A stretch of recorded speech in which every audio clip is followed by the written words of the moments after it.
Hello and welcome to Financial Education for the Nation. My name's Warren Shute.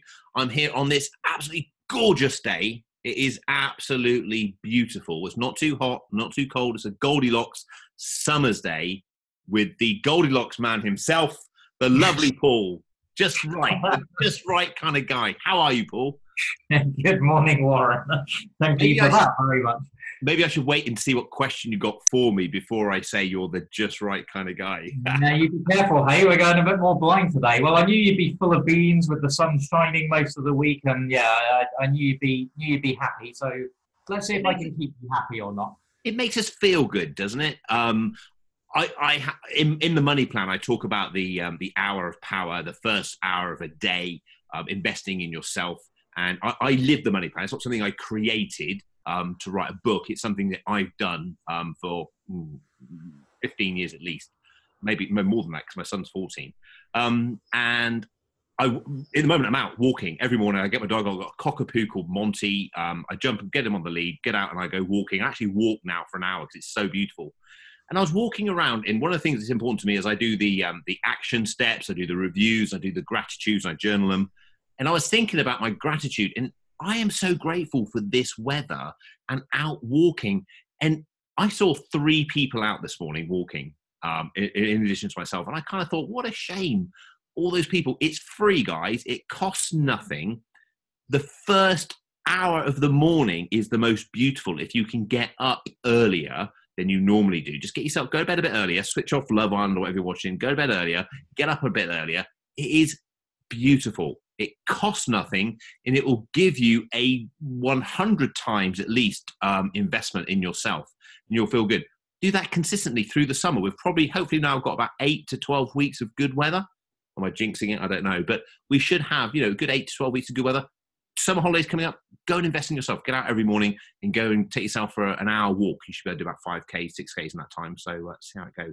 Anyway, I digress a little bit, but the money plan's a lifestyle plan, really. That's what it's about. It's not just about money, because we don't want money. If I gave you a box of £1 million, you looked at it, it does nothing for you. It's what money can give us, because we think money can give us opportunity and freedom. But actually, just getting up and going out for a walk in the morning costs nothing. And it's a great thing. It's a great thing to do. But anyway, back to the question of the week. I digressed. What's my question of the week this morning? Yeah, let's get back to the money at least. Yeah. So this week I want to ask you about pensions and a reasonably specific area of pensions, which is we've got auto enrollment now, and I know as someone you talk about the hour of power, saving 12.5% and making sure that we're looking after ourselves and our future.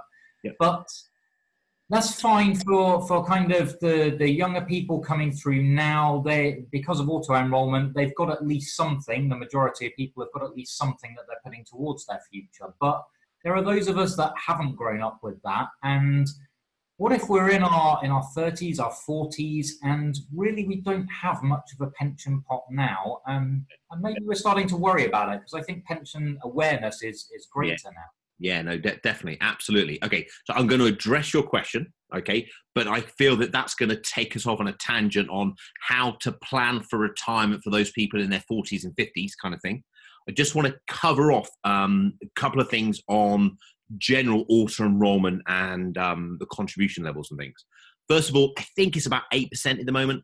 There's 4 different bands, basically, what your employer and you can contribute into the pension scheme. So it's not it's not the same for everyone. It depends on how your employer has defined your pensionable salary. Okay, it's not widely spoken about, but there is 4 different bands. About 8%, guys. It's still not enough. Okay, we really want to be paying the first working hour of a working day to ourselves. And if we're working a 8-hour day, that's 12.5% into our pension plan or our retirement savings. Okay, so let's try and build that up so we can go from 8 to 12.5. Now, when your contribution started, you didn't leave your employer, did you? You just took it. You may not have enjoyed it, but you took it. And then when they increased it about a year later, you took it. And when they increased it a year later, hey, we don't have a choice. They're doing it. Don't be made to do things in life. You choose to do things. Now, you might not be able to afford to go from 8 to 12.5, But I'm sure if we went from 8 to maybe 9.5 or 10, and then from 9, 10 to 11.5, 12, and then tops up 12.5, you're working on the program, you're working towards it. So do whatever you can to increase that. That's the first point I wanted to cover.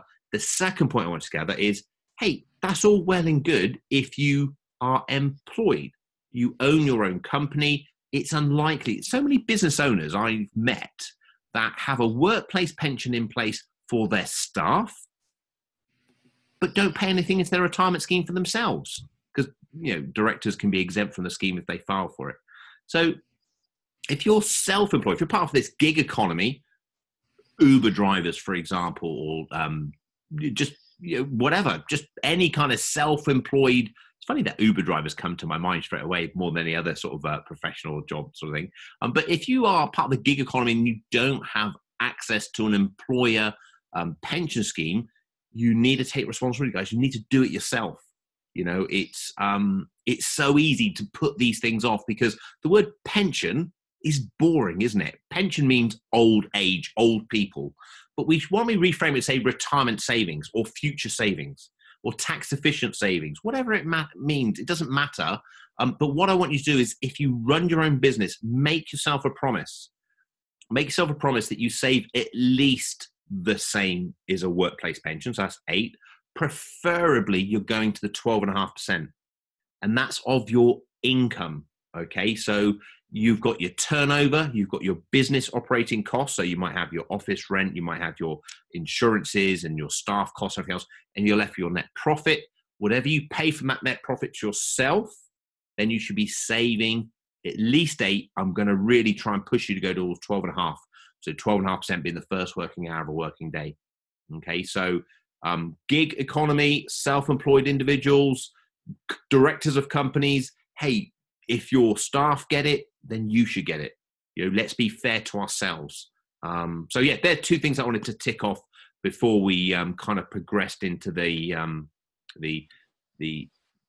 hey, my generation. I was going to say the older, more mature, but I'm in that category. I'm in that category that I'm 45 years old. So retirement, technically, really about 20 years away. If I hadn't have done anything for my retirement, what should I be doing? Is that the kind of thing you sort of feel? Yeah, that is exactly it. I mean, I guess, yeah. Put yourself in that position. If you've had auto enrollment for a few years, if you were employed by a company, what should you do? How worried should I be about this? And what can I do to play a bit of catch up?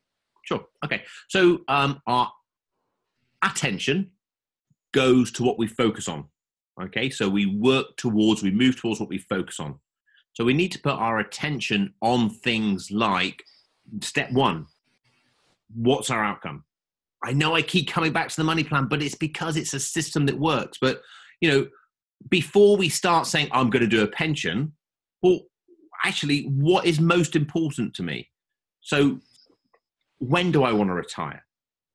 How much do I want to retire on? What other things are important to me along that journey? You've got to starting with your outcome before you do anything in life. Honestly, it's so important, starting outcome, because then you act intentionally, not by reaction or by default. You've chosen to do something. So you might say, for example, actually, I've got a decent sized mortgage. I've got a credit card that really niggles me. Johnny and Sally, my kids want to go to university. I'd really like to support them a bit. But actually, I've got nothing in the pot for retirement. I've got the state pension, and that's all I've got. Or I've got maybe a couple of years of small contributions into a workplace pension scheme. So what do I want? Well, I want to retire at a decent enough age that I can afford a decent enough lifestyle. Okay, so we've got some kind of outcomes, what we want.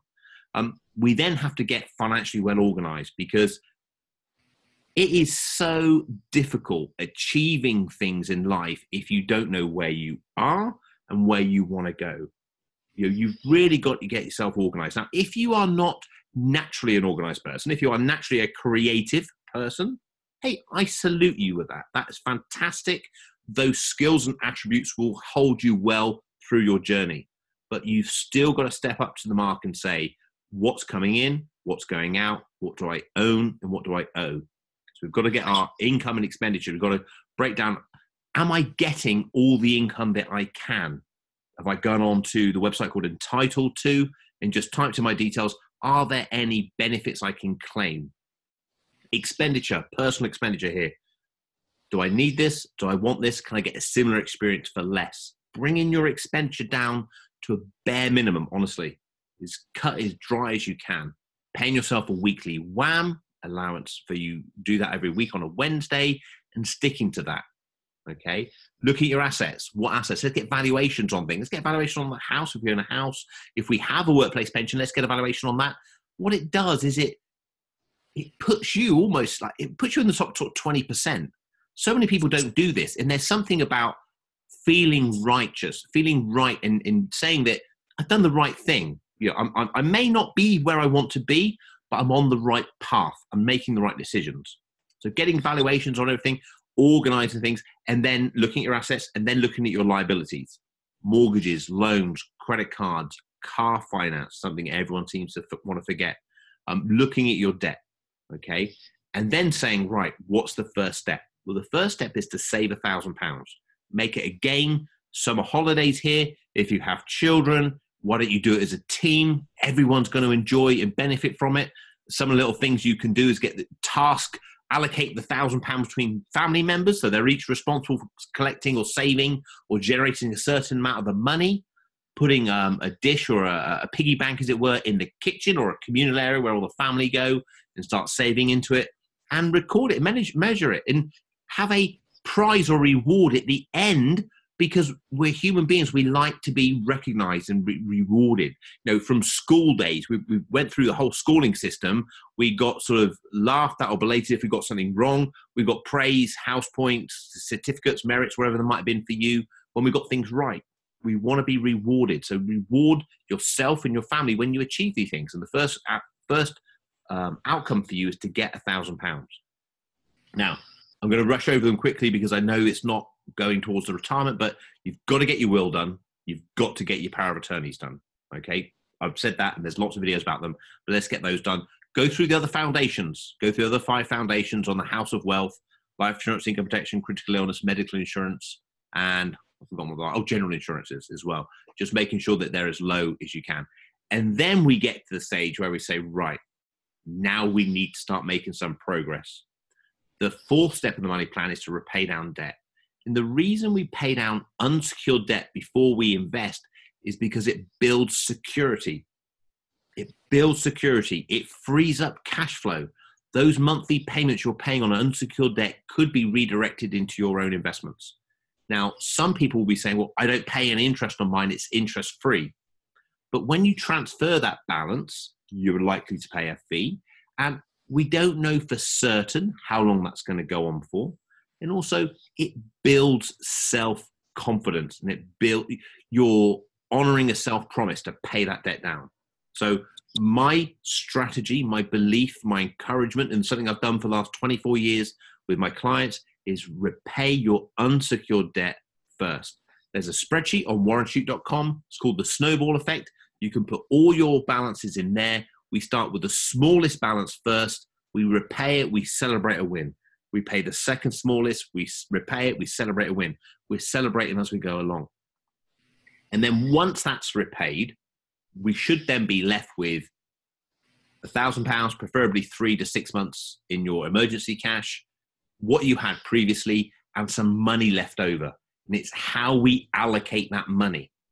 Now, in the money plan, if you're kind of on track, we allocate it 40-40-20. 40% of your money that's left over each month should go to your retirement savings. 40% of the money left over should go to overpayment on your mortgage. And 20% of the money that's left over each month can be recycled back to yourself and invested in yourself. Because remember, the budget is down at really lean. There's not much buffer in there for fun times and having a good time. And the money plan is a lifestyle plan. It's about you getting on it and staying on it for the rest of your life. It's not a quick fix diet. It's a healthy eating program. It's something that works for you. So if we pay ourselves back some money, we've got some money to celebrate and enjoy. That could be for you to go on courses to learn. It could be for you to go and take new experiences, holiday. It might be all whole manner of things. The only caveat is we don't take out debt with that 20%. Okay, so we don't go backwards. And then we've got to look at saying, well, is that 40% of what's left over each month enough for my retirement plan? So if we're having this conversation and we're, let's say 50, there'd be some people listen to this who could be well into their 50s or maybe even their 60s and have no pension provision whatsoever.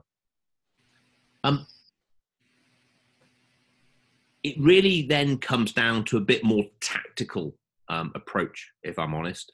If you have a mortgage and you're a basic rate taxpayer, I am of the believer that I would rather you repay your mortgage first, clear your mortgage.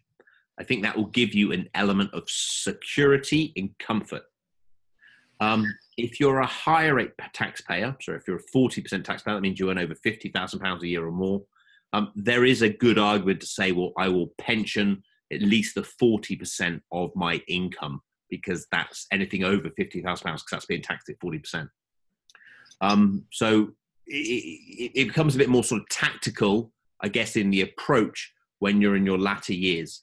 But as a rule of thumb, I would prefer you to be debt-free before you started investing if you are later in years. One of the things that we've got to face is that it might almost be inevitable that you defer your standard retirement. If you are 55 years old and we've got 10 years to retirement, let's say 65, it is not fair or reasonable for you to expect to save potentially 30, 40 years of income. Okay, so from 65 to 90 or 105 in 10 years. It's not practical. It's not feasible. Okay, so therefore you will have to take a more practical viewpoint of this and say, well, look, okay, it's important to me that I'm going to become debt-free.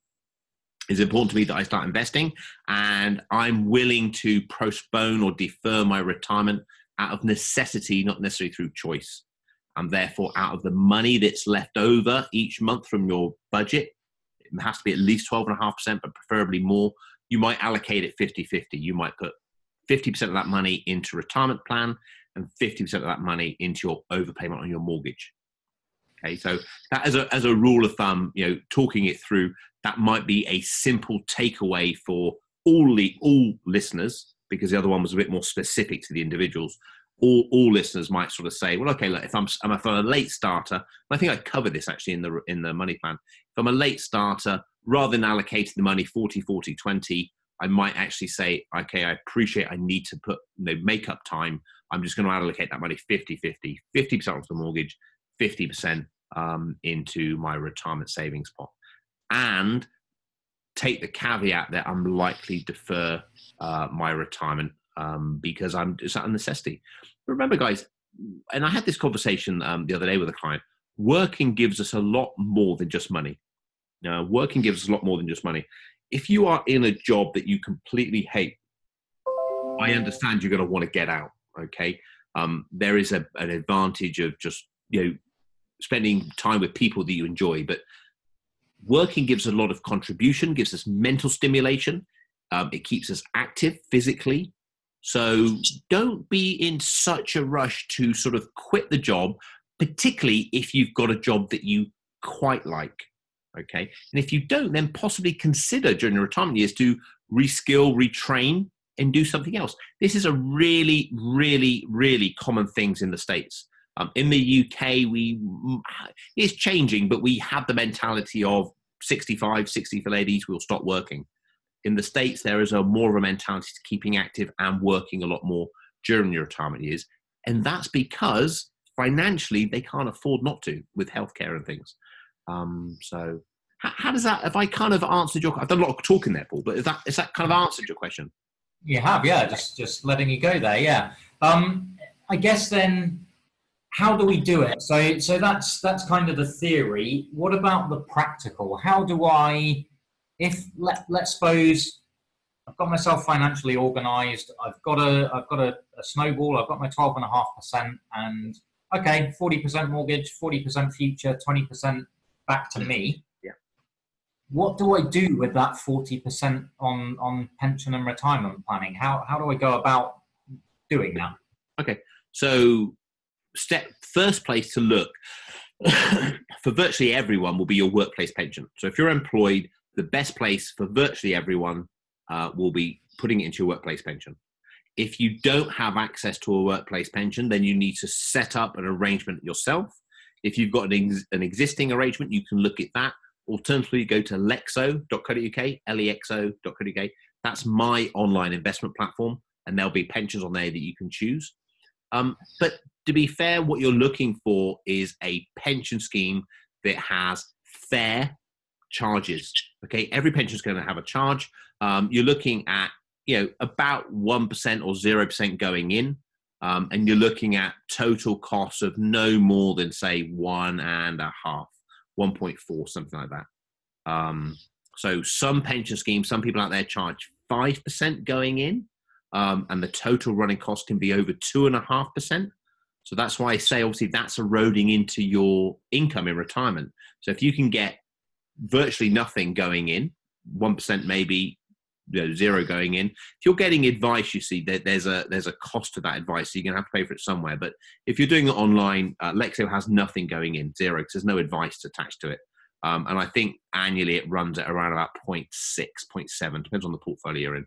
But there's a calculator on there. You can type in your figures and see how it works. You get something like that, which is fairly low charged.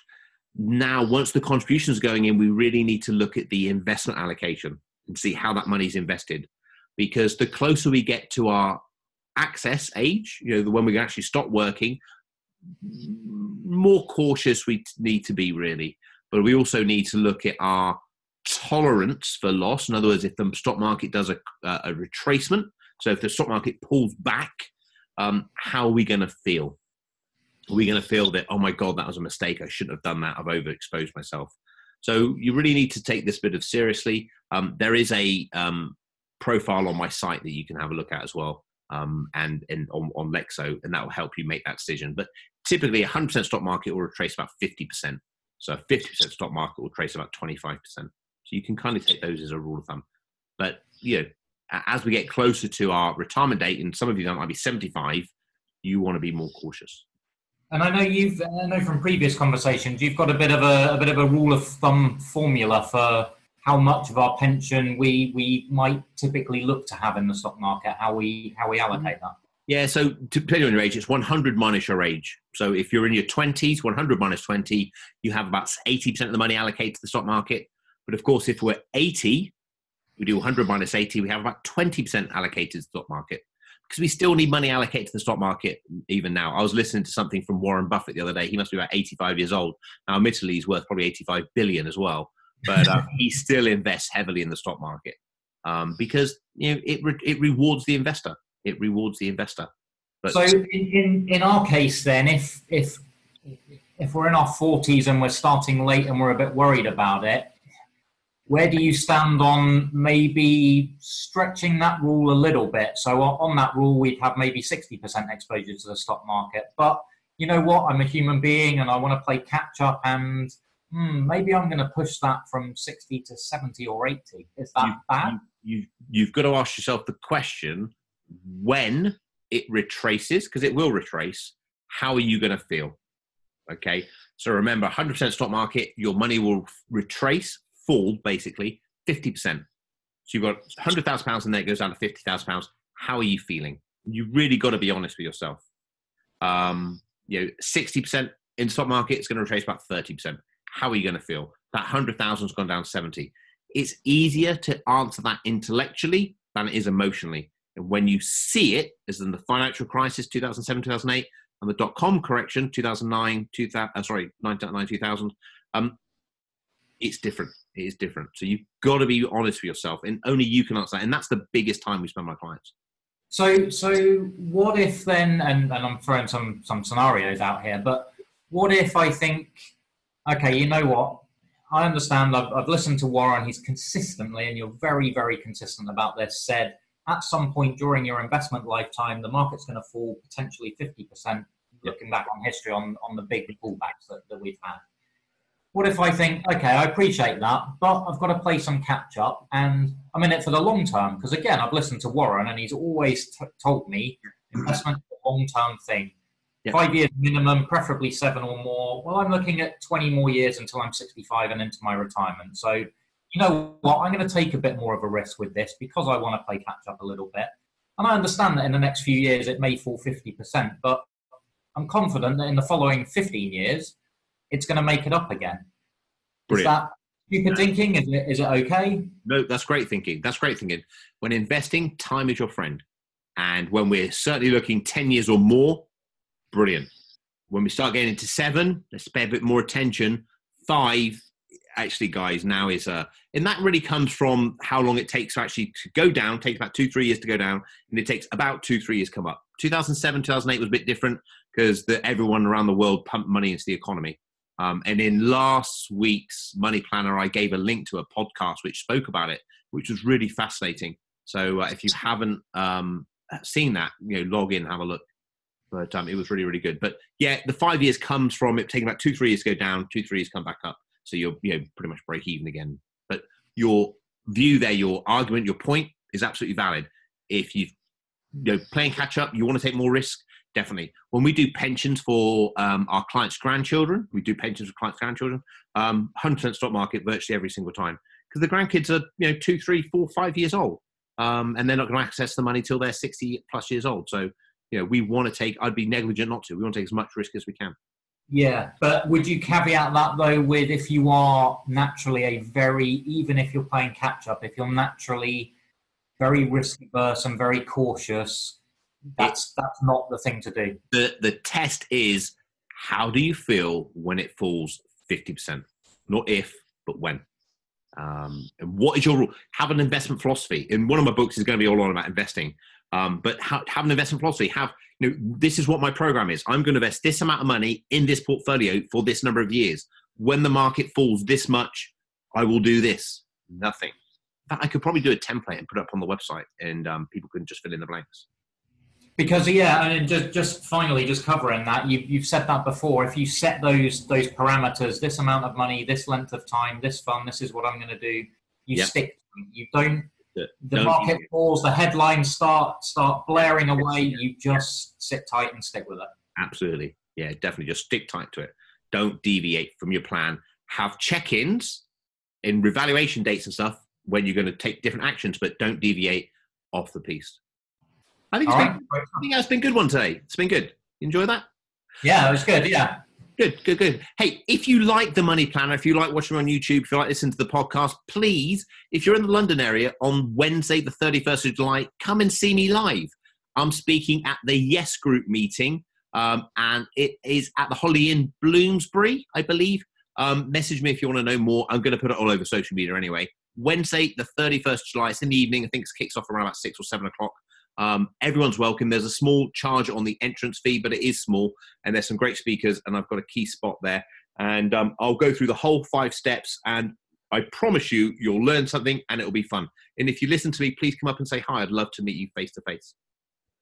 Okay? Good stuff. I think finally, I'd just like to say, if you are listening, watching, reading, whatever it is, ask a question. We won't share your details. It will be completely anonymous. If you've got something in your mind, ask. Let's talk it out.